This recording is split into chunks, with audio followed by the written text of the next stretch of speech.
Hello, in this training we're going to be talking about mood boards and what they are, why they can help your brand, and how they can be this really simple but powerful tool to help you keep on track with your branding and your brand personality and the visual style that you're shooting for. And one of the reasons why I wanted to come on and talk about this today is because I have an upcoming challenge, and it's called Brand Your Brilliance, March 15th through the 17th.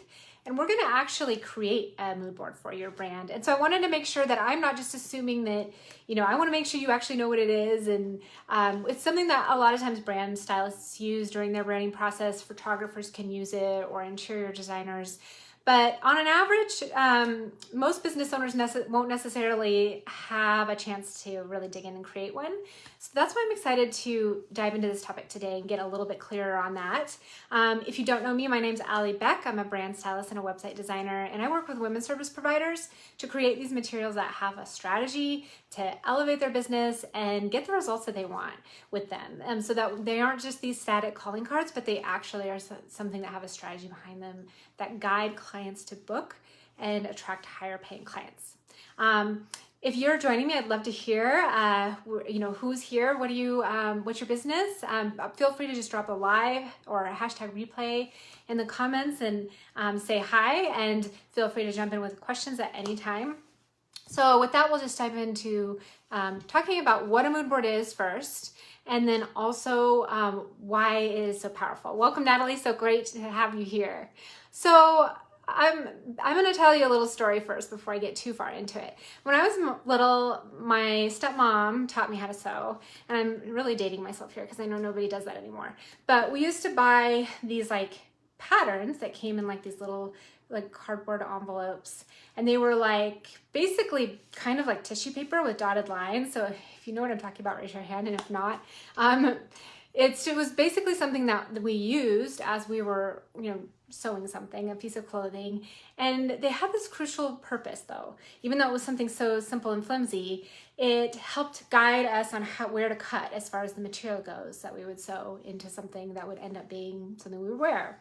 And without them, it was really easy to end up with two different size sleeves, or pants with two different lengths. And I definitely have skipped that step and ended up with something kind of funky. So here's the thing that's interesting though about them is they are not the final product, but they guide you in producing the final product, and they played this crucial role. And that's a little bit about what a mood board does for you in the branding process. Natalie says, my mom taught me how to sew too. Yes, I'm glad I'm not the only one. That was something we actually used to learn in home ec, back in the day. I don't even know if they do that anymore in schools. So basically what a mood board is it's a collection of photos that you kind of put together in sort of a collage that create this visual inspiration for your brand. It kind of guides you in brand style and showing the look and the feel. And it gives you the visual look of what the idea that you're shooting for. And it's a jumping off point for that. And then you build this whole visual brand around that. So it's a great starting point. And here's why they're important. When you're choosing your brand style, a lot of times we start with brainstorming some adjectives that describe your ideal brand style. So things like feminine or vintage or,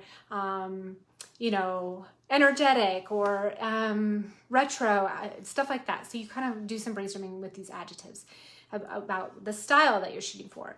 The problem is though that those things can look different to different people. What's elegant to me can be completely different than elegant to you. So what we do when we gather these photos is that we're actually settling on what does that actually look like? What are we actually shooting for? So it gives you that visual picture. And so it's helpful in a couple ways. So when you're creating this visual style, it gives you this target to shoot for. So you can kind of compare things to this. You can kind of hold them up. And it also makes collaboration easier. So if you do end up hiring a brand stylist and you guys are working together on this, it'll help you know that you're on the same page. Or say you have a team and maybe you have someone coming in and you want to show them what brand style that you're looking for, then it kind of gives you something to show them okay, this is our style. This is what we're going for. And then it also keeps you on track. So over time, it tends to be that it's easy to kind of steer off course. And so you can constantly be when you're creating new things for your business visually, you can hold it up against it and compare and say, this is what I'm shooting for? Does it match? Yes or no? And so that kind of makes decisions easier. You don't have to agonize like, you know, do I like this or do I not like it? It's more, well, does it fit within the brand that I've established? So some of the mistakes that I see when people are creating their mood boards is, number one, people don't know what to look for as far as when they're looking for photos, looking for the visual inspiration. And so they're like, do I look for logos that I like, or, you know, other things like what do I use to search for? So I have some tricks that are up my sleeve to help make that search process easier. Some keywords that you can use to kind of find things that will actually create a mood board and what it's supposed to look like. The second mistake I see is they cram too many styles into the mood board. So there's no like one cohesive look, or looks that kind of are compatible, but it's all over the place. And so you don't really get a sense of what you're shooting for. And then the other one is that people maybe don't have enough in there to kind of give you a sense of a good picture of the style and the look. So these are some of the things that we'll be working through in my challenge, March 15th through the 17th. Is, you know, I've got some templates for you and different things that we can draw from.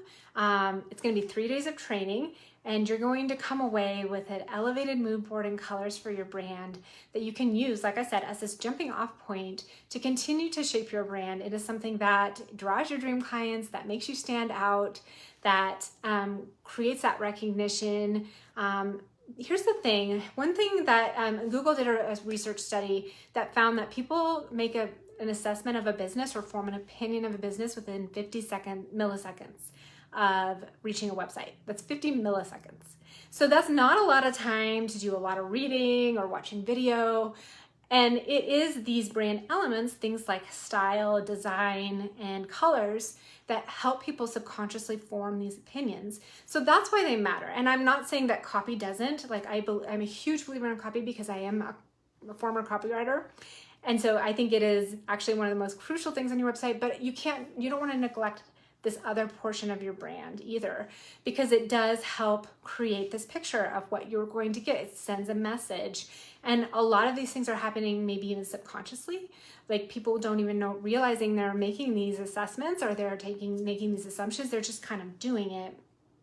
It's really interesting to start paying attention to your own behavior. So when you're out searching for someone to hire or looking around for something, start noticing the things that you start catching yourself thinking as you're visiting a website or looking at a brochure, whatever that might be.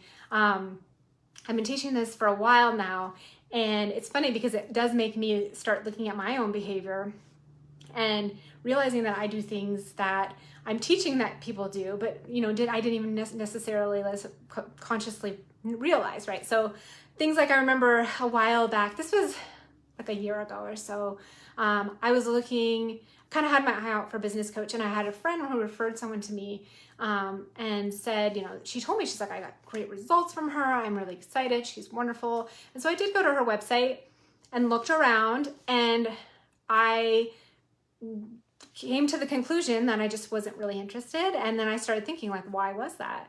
And as I was looking back to like some of my thoughts around that, I realized that her website looked very DIY. It looked very kind of unprofessional.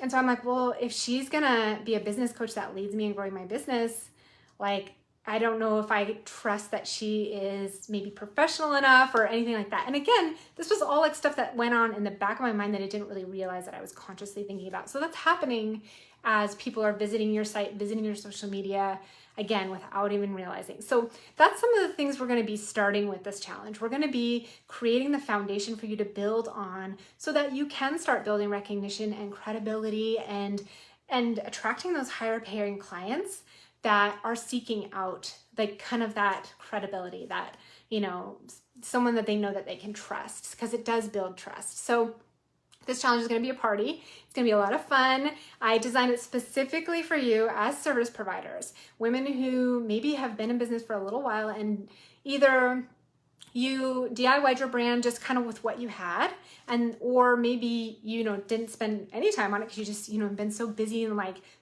trying to put this business together, because it's a ton of work to start a business, and there's so much that goes into it that a lot of times branding can get kind of pushed aside. And if that's you, that's totally fine. That's how you got your business rolling, and that's how you've come to where you are today. And so now is the time that you can elevate your brand and kind of build on what you've started with your business and make sure that your outside match your inside.